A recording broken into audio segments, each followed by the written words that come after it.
Minsan gusto kong magsumbong sa'yo kapag pagod na ako.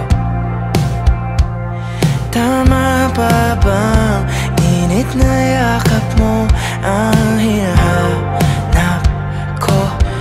Minsan gusto ko tumawag sa'yo para lang marinig ko ang boses mo.